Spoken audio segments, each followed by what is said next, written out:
Steve Andreas, Six Blind Elephants, page 158.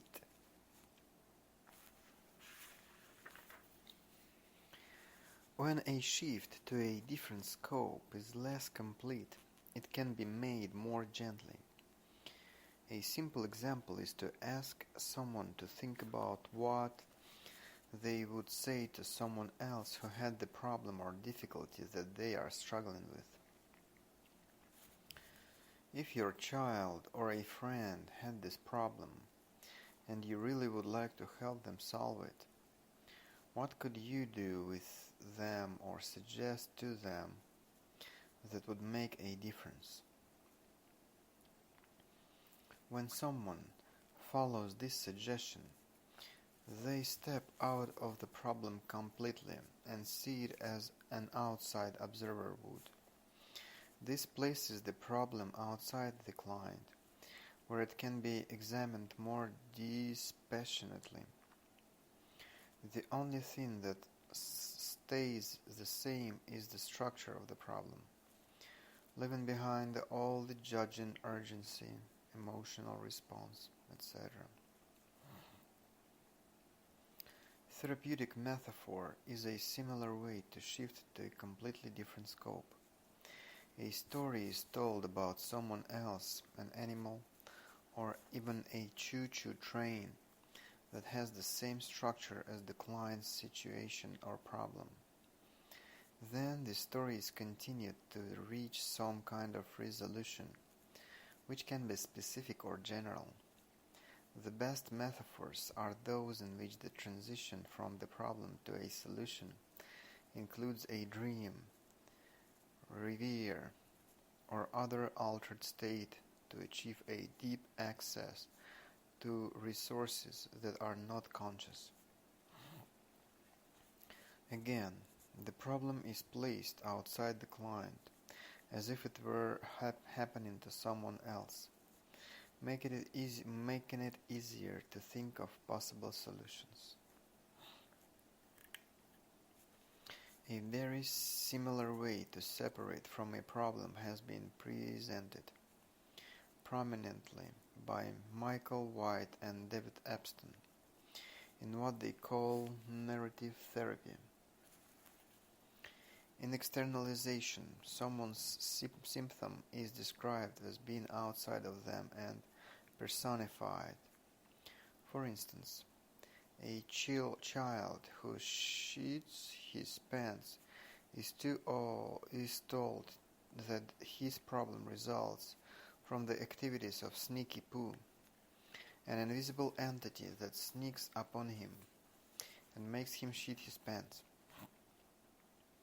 The child is encouraged to further objectify Sneaky Pooh by telling a story about Sneaky Pooh, drawing pictures of him, speculating about his characteristics and motives, etc., when and where it most likes to sneak up on the child, and what its intentions are. With this little bit of information about this intervention, think about how it changes the scope of the problem. Not only the child, but also the parents and therapist. If we expand the scope of our thinking to the events that occurred before the parents bring a child into therapy with this problem, we can safely assume that it has been very unpleasant for both parents and child, so both have a lot of strong feelings about it. The parents have probably tried to solve the problem by punishing the child in a variety of ways, perhaps including blaming and shaming. At the very least, there has been an opposition and struggle between the parents and the child. And of course, this control issue may be an expression of a much wider struggle for control between the parents and the child. Since the child is much smaller and weaker, his major resource is to behavior that is categorized as not under his control, that motivates him to maintain the uncontrollable behavior as part of his struggle for control. The child may actually experience the symptom as uncontrollable, in the same way that an adult may feel that they can't control their compulsion to overeat, get angry, etc. Typically, people make the mistake of trying to control this kind of behavior directly by opposing it with conscious willpower. It is much easier and more effective to change the response indirectly by changing the stimulus of the meaning of the stimulus that elicits the response. Since control is a more general category that includes many other events besides where and when to make a dump, it is at a higher logical level.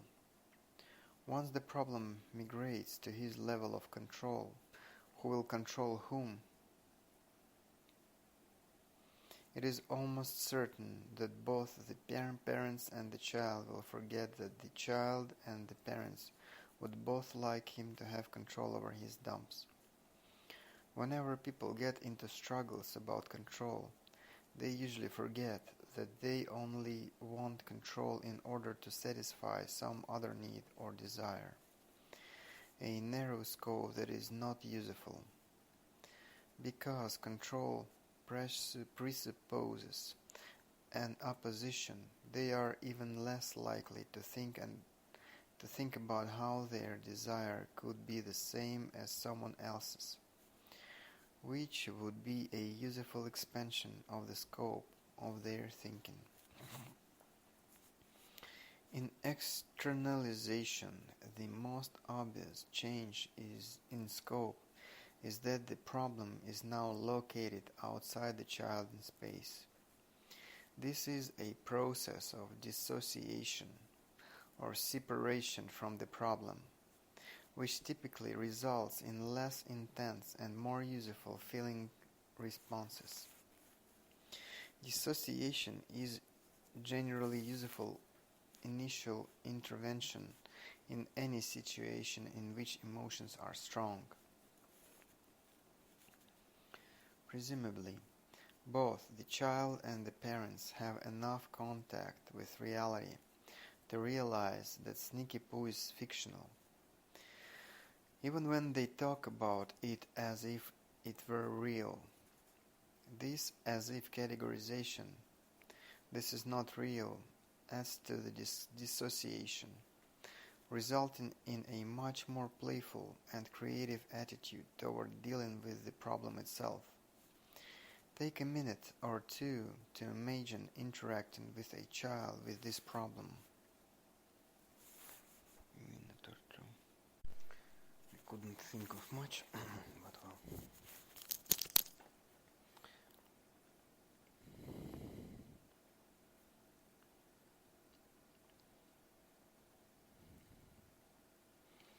In externalization, the most obvious change in scope is that the problem is now located outside the child in space. This is a process of dissociation or separation from the problem, which typically results in less intense and more useful feeling responses. Dissociation is a generally useful initial intervention in any situation in which emotions are strong. Presumably, both the child and the parents have enough contact with reality to realize that Sneaky Pooh is fictional, even when they talk about it as if it were real. There is this as if categorization, this is not real, adds to the dissociation, resulting in a much more playful and creative attitude toward dealing with the problem itself. Take a minute or two to imagine interacting with a child with this problem. As you introduce the idea of Sneaky Pooh and begin to explore with him how Sneaky Pooh operates, if you observe the look on the child's face in your imagined scenario, which is also in the as-if category, your unconscious mind has probably given you a vivid information about how most kids would respond to this. This is a very positive use of your inner child.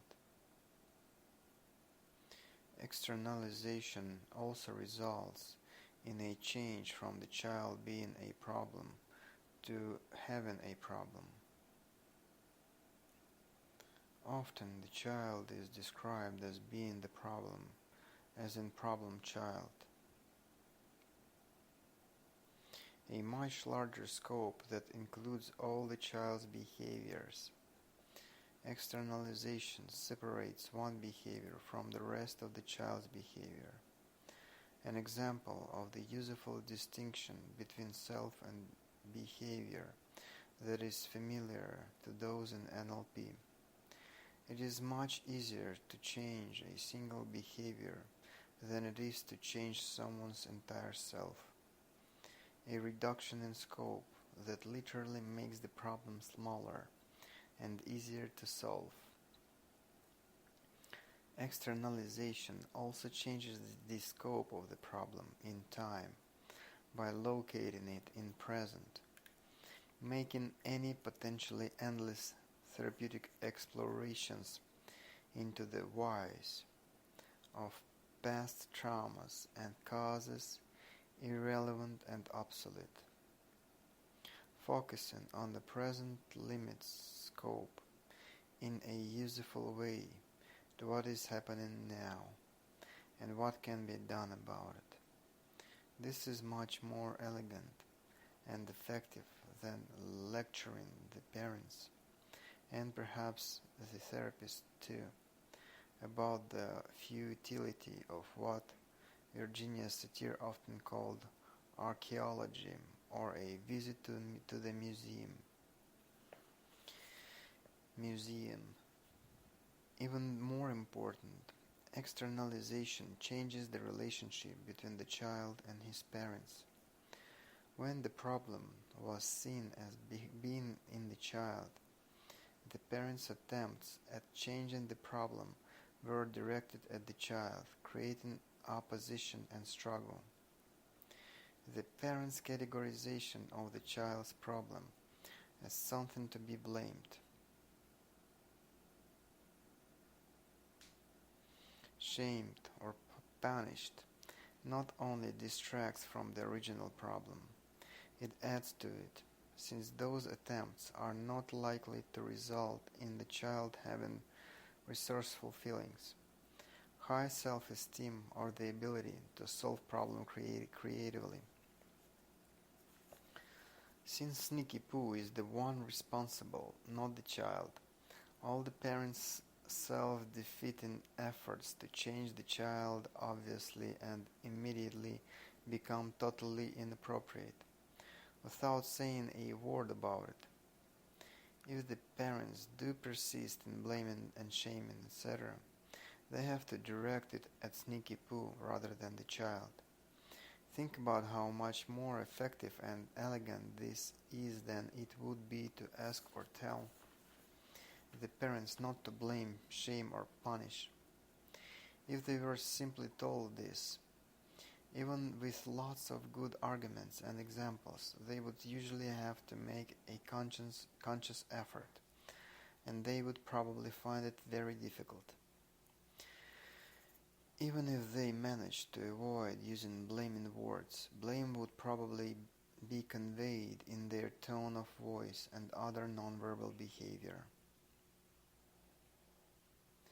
Furthermore, since Sneaky Pooh is explicitly categorized as an entity whose goal is to make the child shit his pants, how can it be blamed for doing what it does? By categorizing Sneaky Pooh's actions as intentional, rather than uncontrollable or random. That opens up the possibility of exploring and finding out its positive intention. Another very useful expansion of scope that will be familiar to those who have some knowledge of NLP.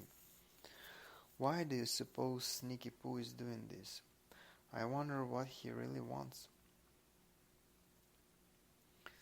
Previously, the parents were opposing the child, no matter how benevolent and good-hearted they were.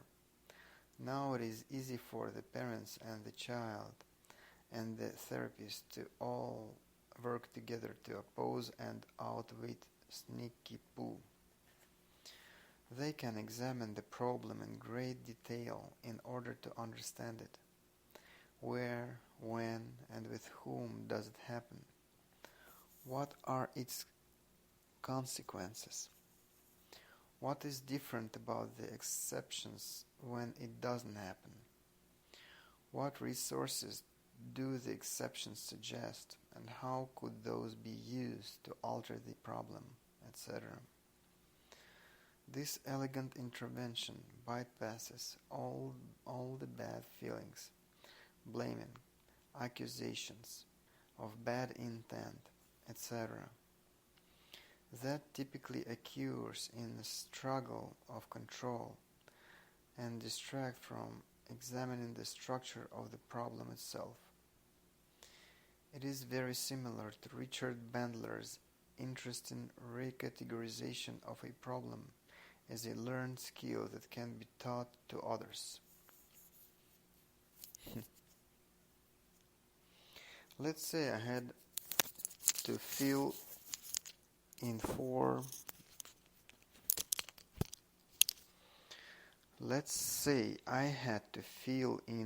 you for a day. What would I have to do to have your problem? Teach me how to do it. How to do it.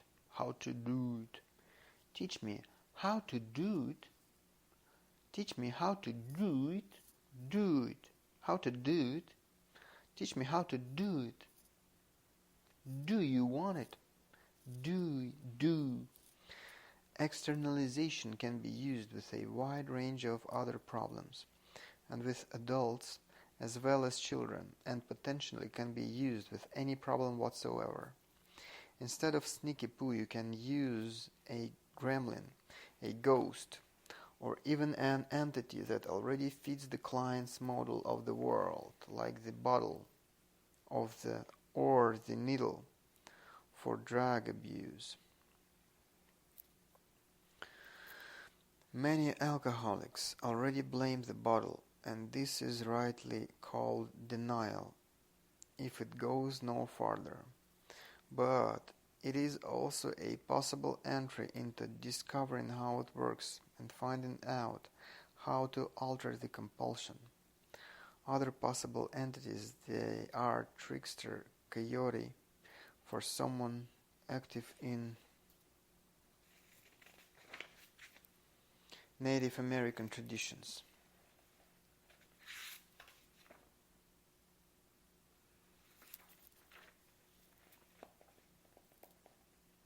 Or an anima or animus for someone with Jangain background.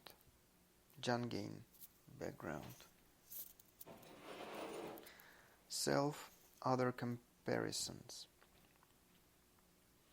People often compare themselves to someone else who had more ability, beauty, or money, and then feel bad because they are not as good as they are.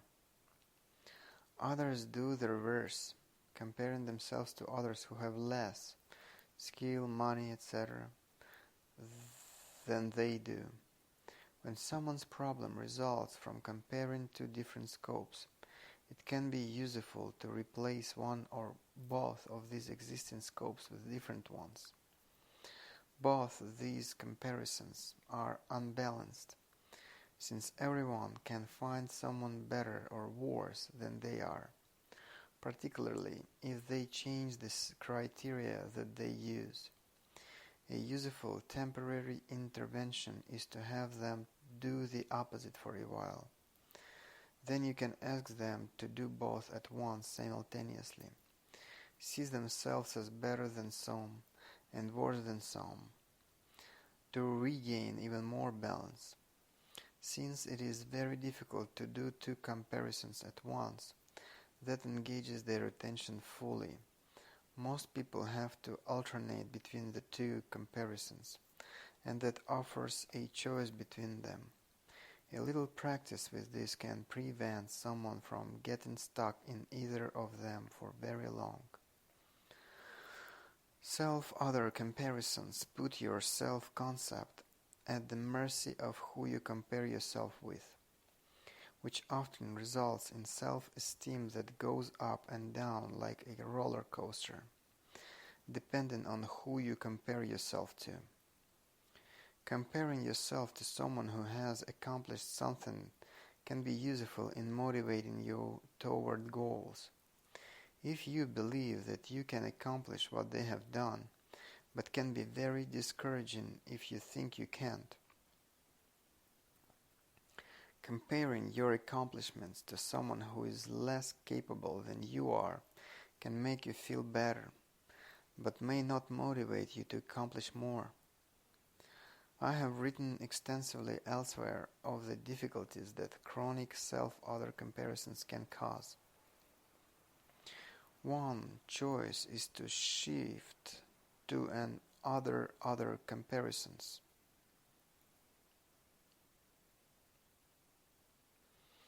I wonder how Itzhak Perlman feels when he compares his skills with those of other fine violinists. That invites a comparison between two very highly skilled people, where it would be very hard to tell which one was best, and it is also dissociates them from the comparison, since no matter how they answer, it is about someone else, not them. Making a few other comparisons makes it easier to transition to a more associated self-comparison. How much skill, etc. do you have now compared to a year ago?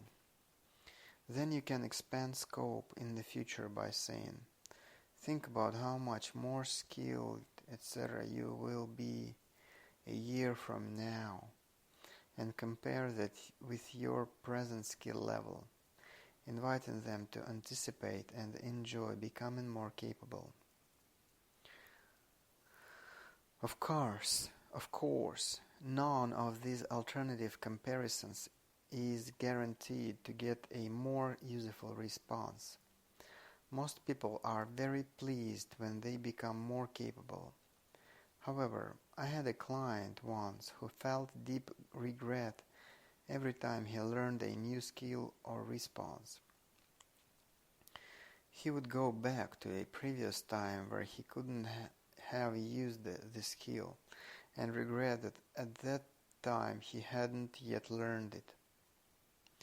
That is not a useful comparison for most people to make, and it was easy to change his viewpoint from the past to the present, where he could feel good about his progress and feel comparison for the younger him who was more limited. However, for some old people who find that their abilities are decreasing with time, what that client did could be very useful. Go back in time to when they had greater abilities and enjoy that, and be compassionate toward their less capable self in the present and future.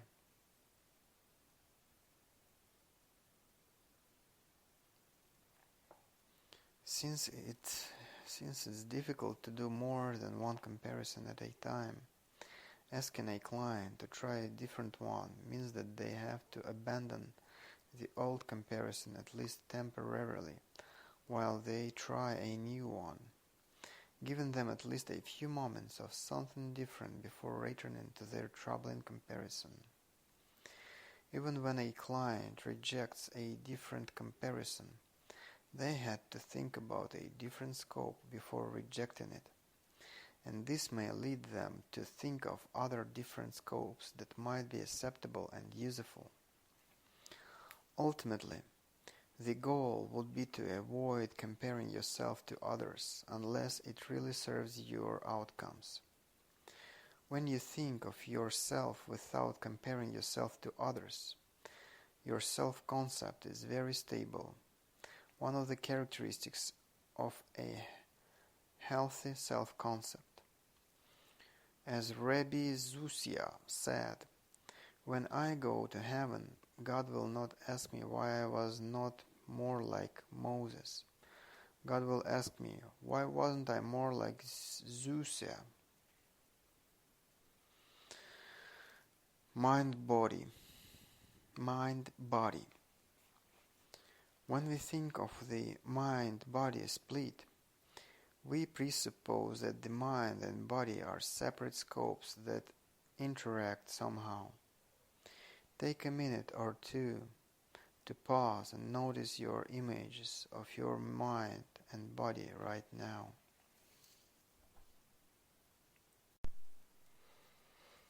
Took a minute or two.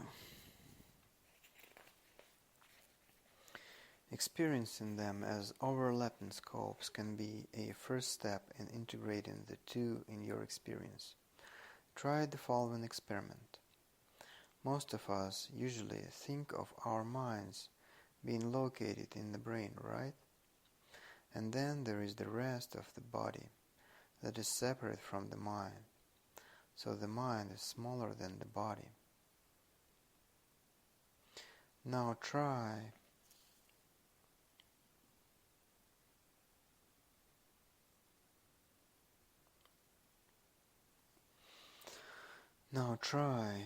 dissolving that boundary, however you represent it, and think of your mind flowing out and extending through your whole body, into every cell, right out to your fingertips and your toes, and everything in between, so that your mind becomes exactly as large as your body. As you do this, notice how that feels, and whether there might be some soft sound that accompanies this. That's a really nice feeling, isn't it? Mind and body are just different aspects of your whole functioning organism. And I'm sure you have all heard those words before.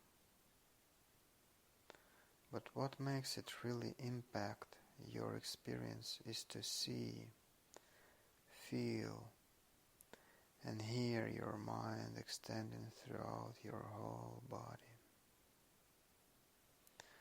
That is a way to actually put your mind, body, thinking back together and reunite them.